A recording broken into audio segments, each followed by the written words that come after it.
Alô, alô, pessoal, chegando, vamos nessa então, chegou a hora da atualização das informações do Internacional, espaço já tradicional que todos os colorados acompanham aqui no YouTube. Você vai saber de tudo do Inter, é preciso que você esteja inscrito aqui no canal, todo mundo se inscrevendo para dar força para esse canal, um canal de colorados aqui, a preocupação é, botar o Inter pra cima sempre. Então, todo mundo aqui, todo mundo se inscreve no canal, importante pra dar força, sempre dá joinha, aperta a notificação pra receber as novidades e comenta à vontade, tá legal? Vamos nessa! Agora você vai ficar sabendo dos principais assuntos do Internacional, porque chegou a hora do Top 5, os principais destaques colorados. Primeiro assunto.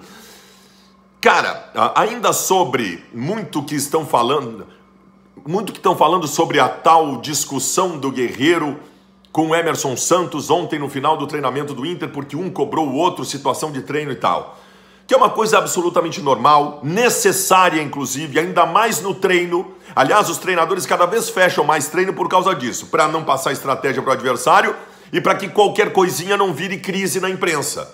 Cara, isso é profundamente necessário. E outra coisa, os jogadores do Internacional têm brios. Eles perderam uma decisão da Copa do Brasil que eles esperavam que fosse ganhar, nós esperávamos que o Inter fosse ganhar. É óbvio que neste momento vamos lá, todo mundo se cobrando. E tem que ser assim. Problema, cara, é se fosse que nem 2016, que perdia um jogo caindo para a segunda divisão e tiravam foto da cobertura de Copacabana no Rio de Janeiro. Olha que legal a praia aqui. Aí sim eu acharia que tem problema. Outra coisa. Já começa o negócio. O Odair não tem mais o grupo na mão. Pior que eu vi um jornalista falando isso. Cara, o Odair pode receber todas as contestações. E é absolutamente justo que aconteça a cobrança em relação ao treinador, porque não conquistamos o título da Copa do Brasil numa decisão. Agora, que não passe por mentiras. Se tem uma coisa que o Odair tem, é o grupo na mão. Isso é absolutamente fundamental dentro do processo. Nós estamos vendo aí o que aconteceu. Ganso, Oswaldo de Oliveira, Rogério Ceni e Thiago Neves. O Internacional tem o grupo na mão neste momento, porque se não tivesse, obviamente, o Odair não estaria mais no Internacional. O fato do grupo estar fechado com o treinador é fundamental para a permanência do treinador. Isso é outra coisa importante também. Porque se fala em troca de treinador, se exige troca de treinador, a minoria, tá? Porque a gente ouve muito barulho nas redes sociais. E quando se faz uma enquete em que todos participam, e eu já mostrei isso aqui, a maioria acha que não é o momento de trocar treinador. No final do ano se discute, aí eu concordo contigo, todo mundo diz que no final do ano diz, tá, como é que foi o ano? Vai ter a manutenção do Odair para 2020 ou não? Vamos buscar tudo que aconteceu no ano. Lá sim, lá no final do ano tem que fazer isso, tem que fazer esse levantamento.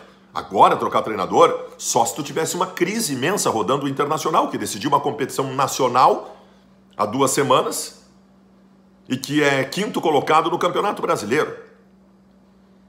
Então, assim, trocar treinador, mudar toda a estrutura de trabalho agora, convenhamos, né? Não, né? Não. Outra coisa importante que eu queria ver com vocês.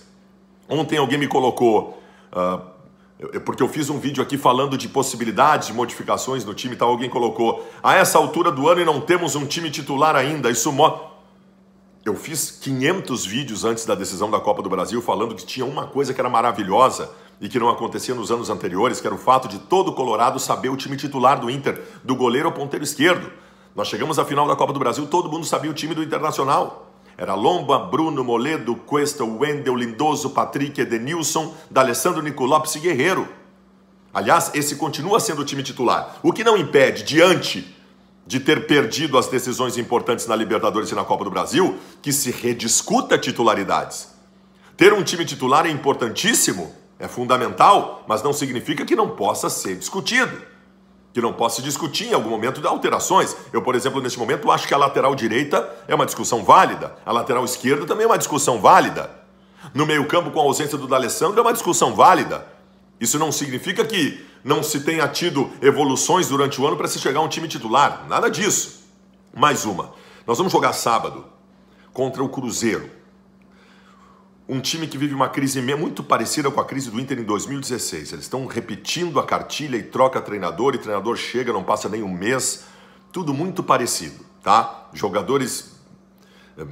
Problemas, muitos problemas. Só que é um clube grande que nunca caiu para a segunda divisão, e a gente sempre espera que possa estabelecer uma reação. O Abel chegou lá dizendo que o time não vai cair, tá? E o Abel estreou perdendo para o Goiás fora de casa. Os caras estão fazendo promoção de ingresso para o final de semana que tem ingresso a 3, 4 reais para ir no estádio. Vai estar lotado. A torcida do Cruzeiro acredita que é o começo da recuperação contra o Internacional. Então, assim, estratégia de jogo tem que ser, em primeiro lugar, maturidade. Tem um desesperado nesse confronto, que é o Cruzeiro, não é o Internacional. O Inter tem que ter maturidade para entender o jogo, as características do jogo, as circunstâncias do jogo. O adversário que não consegue fazer um gol e entra em desespero, a saída em velocidade, a necessidade deles de estar na frente para construir o resultado dando espaços, tudo isso o Internacional tem que entender. Esse é um jogo muito característico em relação a isso e a estratégia do Inter tem que ser muito bem montada nesse sentido. Valeu, até mais!